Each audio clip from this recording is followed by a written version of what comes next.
Assalamualaikum warahmatullahi wabarakatuh. Alhamdulillahirrabbilalamin. Allahumma sholli ala Muhammad wa ala ali Muhammad. Dalam video kali ini kita akan bahas satu pembahasan lanjutan dari pembahasan fluida atau mekanika fluida, yaitu kita akan membahas tentang fluida dinamis. Jadi perlu Anda ketahui bahwa pada pertemuan video-video sebelumnya kita telah membahas tentang apa itu fluida. Jadi fluida dimana kemarin sudah dibahas tentang fluida statis. Nah, sekarang kita akan membahas tentang fluida dinamis, fluida statik dan fluida dinamik, atau fluida statis dan fluida dinamis. Pada fluida dinamis ini bahasan-bahasan yang akan kita bahas, yaitu di sini terbagi ke dalam beberapa sub-sub tema. Jadi yang akan kita bahas pertama itu kita akan dikenalkan dengan istilah apa itu debit. Jadi ini apa? Kemudian dari sini nanti kita akan berlanjut ke suatu persamaan. Jadi persamaan ini juga terkait dengan debit juga, kontinuitas. Kemudian nanti ini ada asas Bernoulli. Nah, selain asas Bernoulli itu juga ada hukum Bernoulli, ya, ada hukum Bernoulli. Nah, setelah hukum Bernoulli ini nanti kita akan lihat dengan penerapan-penerapannya, yaitu penerapan hukum Bernoulli. Nah, ini kita bahas dalam video kali ini terkait dengan debit bersama kontinuitas, asas Bernoulli, hukum Bernoulli, dan penerapan hukum Bernoulli. Untuk contoh-contoh soal, mungkin nanti untuk contoh soal ini hanya 1-2 atau bahkan mungkin belum ada. Mari selanjutnya kita akan membahas yaitu tentang fluida dinamis. Pembahasannya adalah apa yang dimaksud debit bersama kontinuitas, asas Bernoulli, hukum Bernoulli, dan penerapan hukum Bernoulli dalam teknologi ataupun dalam suatu alat. Ya, pertanyaan pertama, apa itu debit? Ya, mungkin Anda sudah pernah sering mendengar istilah berita bahwa debit air itu sudah mulai, apalagi di musim hujan ya, ketika di berita-berita itu ada akan istilah namanya debit air sudah mencapai berapa meter gitu.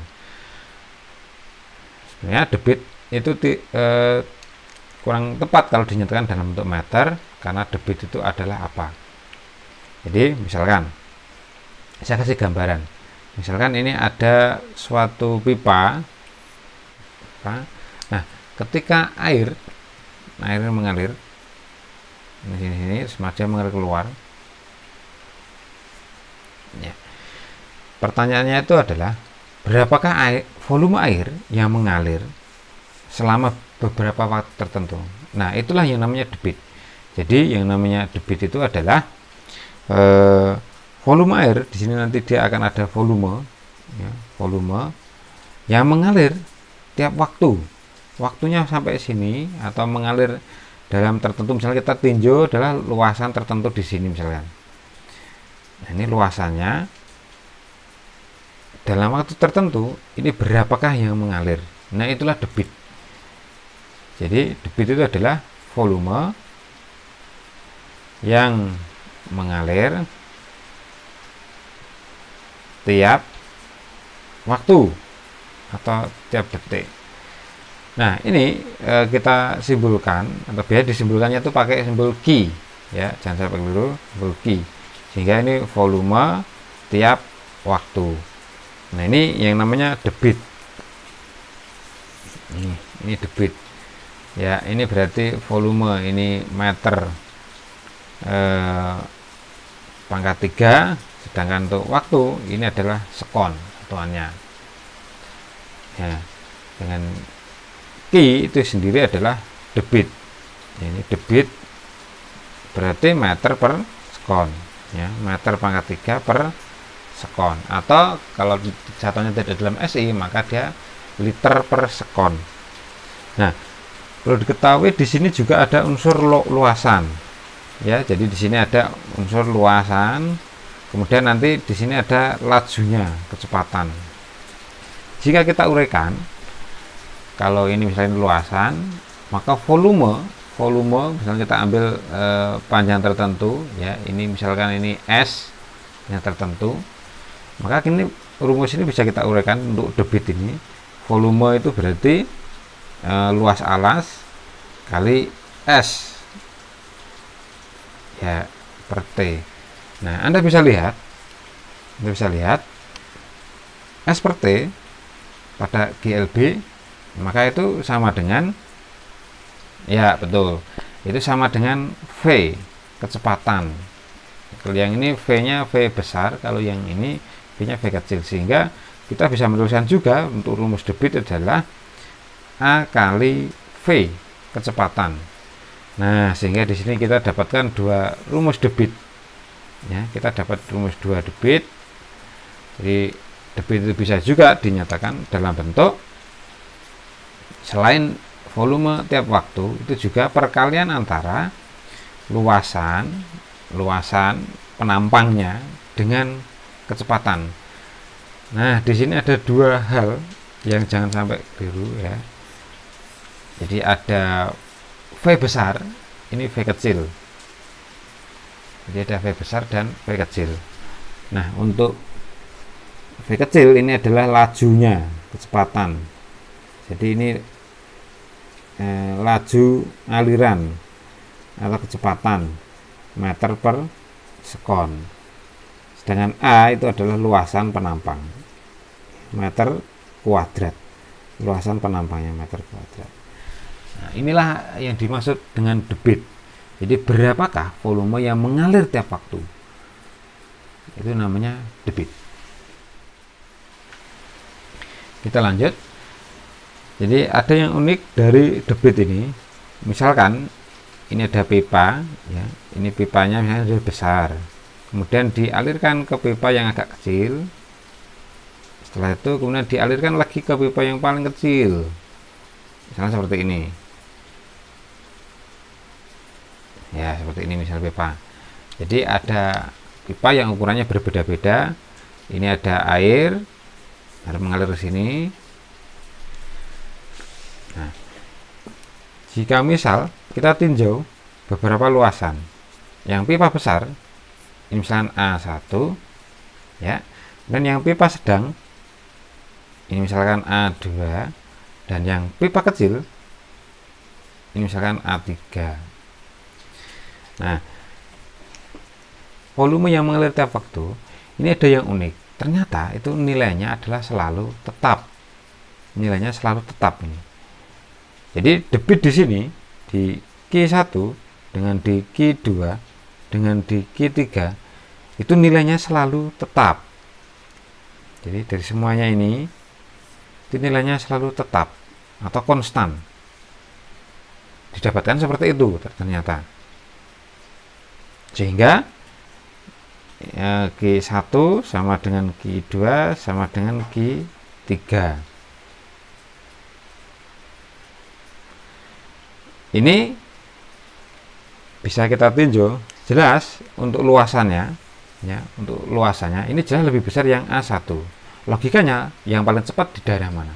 Di A1 atau A2 atau 3. Ya, Anda sudah tahu mungkin dalam percobaan ketika pakai selang itu ya. Jadi ketika ini faktanya A1 itu lebih besar dari A2, lebih besar dari A3. Nah, lajunya, kecepatannya kira-kira bagaimana? Ya, Anda sudah tahu sendiri ketika bermain selang itu, ketika selangnya kita pepetkan itu artinya luasannya itu semakin kecil, maka kecepatannya semakin besar. Jadi ini berbanding terbalik.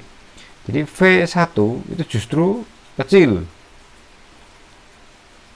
Nah, ini yang paling besar adalah V3, luasannya itu yang paling besar adalah A1. Nah, jadi seperti itu. Ini berbanding terbalik, akan tetapi untuk debitnya itu sama semuanya. Sehingga di sini A1 V1, A2 V2, A3 V3 dan seterusnya. Nanti sebanyak bentuk modelnya. Jadi bentuk modelnya. Nah, inilah yang disebut dan seterusnya. Ini nilainya selalu tetap ya, tetap atau continue, ajek continue. Maka persamaan inilah yang disebut sebagai persamaan kontinuitas, karena selalu ajek, persamaan kontinuitas. Jadi selalu ajek, nilainya selalu ajek. Yaitu kalau dinyatakan dalam satu kata-kata, maka adalah hasil perkalian luas penampang A ya, dengan kecepatan aliran di setiap titik itu nilainya selalu tetap. Nah, itu cara bacanya begitu, namanya persamaan kontinuitas. Hasil perkalian terluas dengan laju aliran atau kecepatan aliran di setiap titik aliran itu selalu tetap atau continue. Maka disebut sebagai persamaan kontinuitas. Nah, ada fakta lagi yang unik dari pembahasan ini. Ketika kecepatannya kita sudah ketahui, ketika kita tanyakan bagaimana dengan tekanannya, jadi pressure dengan P atau tekanannya. Nah, ini ada seseorang yang bernama adalah Bernoulli ya. Bernoulli dia mampu menemukan atau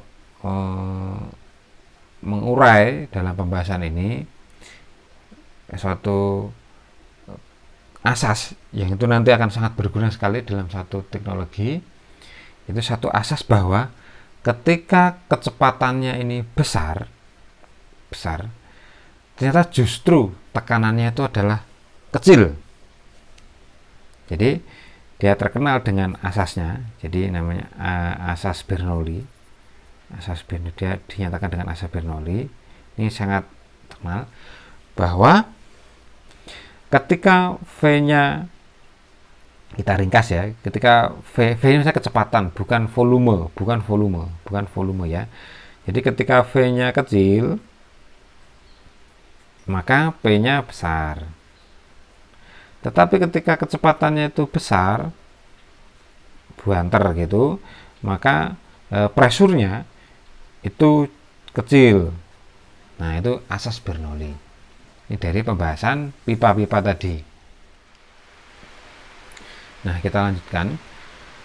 Kemudian ada fenomena yang ditemukan oleh Bernoulli juga.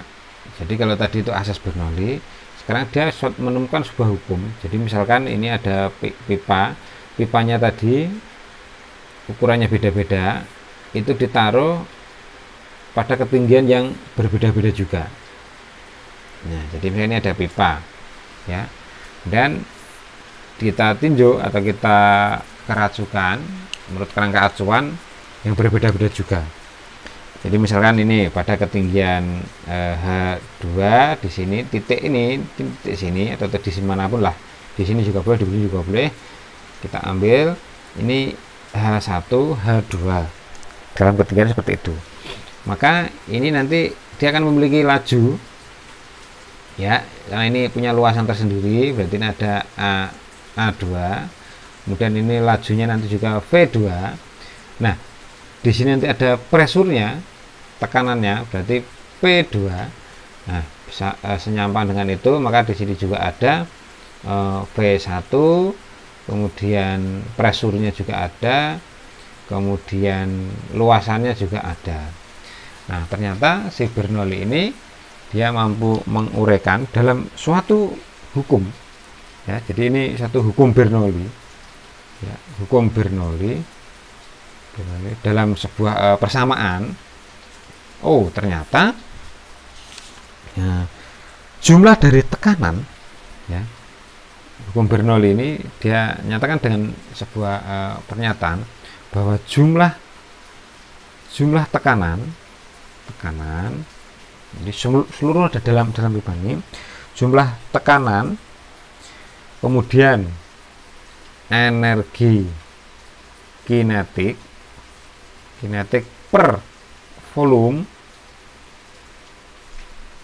terus kemudian selain itu energi potensial, koma, jadi dijumlahkan semua ya, jumlah tekanan, energi kinetik per volume, energi potensial per satuan volume, yaitu per volume. Kemudian dalam satu aliran, sepanjang garis aliran ini, jadi sepanjang garis aliran ini, jadi sepanjang garis aliran ini, sepanjang garis aliran ini semuanya ini, itu nilainya ternyata selalu tetap atau konstan ya. Jadi nilainya selalu tetap atau konstan di sepanjang aliran ini, di sepanjang aliran. Nah, ini hukum dari hukum yang ditemukan oleh Bernoulli. Jadi jumlah tekanannya, kalau kita tuliskan dalam bentuk matematis, maka P1 gitu ya, atau kita tuliskan P saja, jumlah tekanan tambah tenaga kinetik per volume tambah tenaga potensial per volume, nilainya selalu tetap gitu. Ini dinyatakan seperti itu. Ini hukum Bernoulli. Nah, kalau kita uraikan lagi, kita jabarkan antara titik 1 titik 2, nilainya, karena nilai tetap berarti di titik 1, di titik 2 ini nilainya juga sama. Maka ini P1 plus EK kita tuliskan setengah MV kuadrat, ini berarti V1 per volume ya. Kemudian ini MGH1 per volume. Nah, nilainya ini selalu tetap.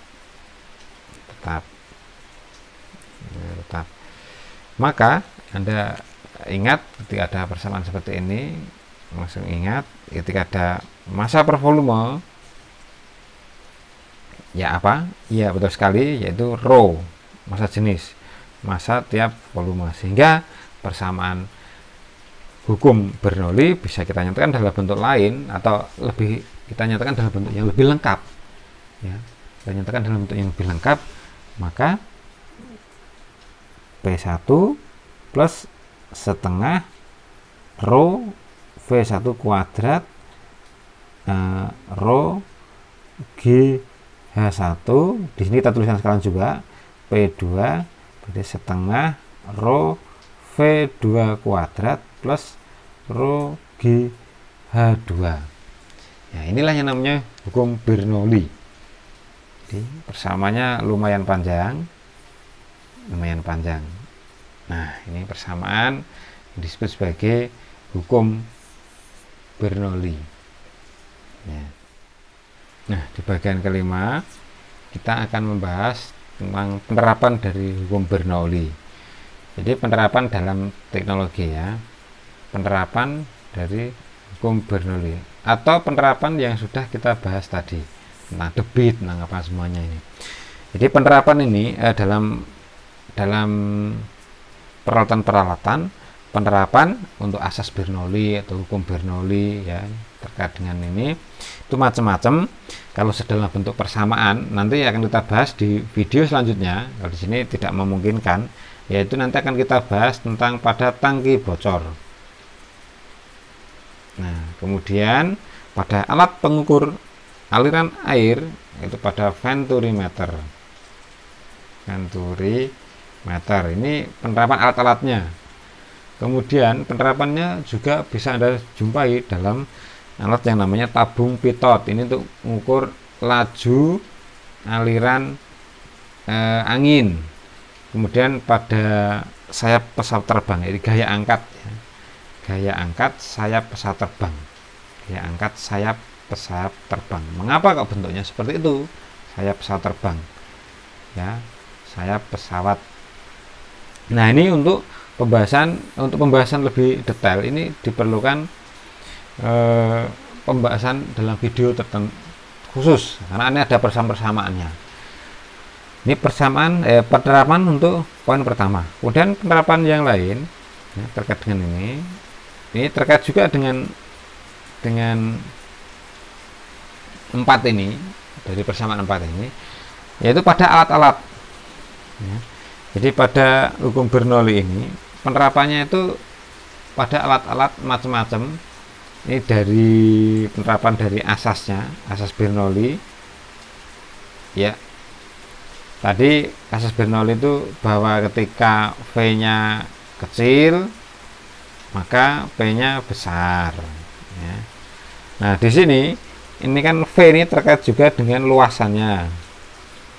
Ketika luasannya ini adalah besar, V-nya kecil, P-nya besar, kan seperti itu. Ini contohnya, ya, contohnya bisa Anda jumpai pada menggunakan semua desain semprotan. Jadi misalnya ini semprotan apa, misalnya obat nyamuk, atau segala macam bentuk semprotan yang ketika dipejet itu maka akan keluar airnya. Jadi misalkan ini kan dalam semprotan itu kan begini, dalam semprotan itu kan. Nah, ini cairannya itu kan ada di bawahnya, cairannya gitu kan. Nah, ketika ini ditekan set gitu, maka nanti akan keluar dengan sangat kencangnya. Padahal ini di dalam tabung ini tidak dikaitkan dengan sini langsung, kan, tapi di sini tuh hanya dikasih pipa di depannya sini. Dia hanya dalam bentuk pipa itu, itu nanti airnya atau cairannya itu bisa naik ke atas terus kesemprot. Mengapa? Karena tadi, ya, yang pertama ini kita lihatnya di sini. Di sini A1, yang sebelah sini A2. Ketika dikasih kecepatan angin V1, di sini V2. Kan ini sangat luasannya kan sangat kecil sekali. Nah, karena A-nya sangat kecil, ya, otomatis V-nya ini sangat besar, bulan terbang. Karena V-nya besar, ya dari sini otomatis P-nya kecil. Nah, sehingga tekanan di P1 dibandingkan yang ada di dalam sini P2, ya, P1 ini lebih kecil dari P2. Jadi tekanan dalam itu lebih besar, tekanan di ujung sini lebih kecil, sehingga cairannya naik, begitu naik sedikit langsung ke sembur. Jadi seperti itu. Ini penerapannya. Jadi, semua variasi yang menggunakan desain semprotan. Yang kedua itu kemudian tadi saya bilang sayap desain aerodinamis namanya. Aerodinamis, semuanya yang menggunakan semprotan aerodinamis itu menggunakan penerapan asas dan hukum Bernoulli ini, selain dari 4 ini. Ya, telah kita bahas 5 bagian. Yang pertama terkait ini penerapan hukum Bernoulli, kemudian kita juga tadi sudah membahas tentang hukum Bernoulli itu sendiri, kemudian kita juga sudah bahas tentang apa itu namanya persamaan kontinuitas. Nah, dari awal kita mulai dengan pembahasan debit. Nah, itulah pembahasan sekilas dari fluida dinamis. Jangan lupa untuk selalu mengikuti channel YouTube Nyinau Semesta. Salam semesta dari saya sekian dulu. Ada kurangnya mohon maaf. Assalamualaikum warahmatullahi wabarakatuh.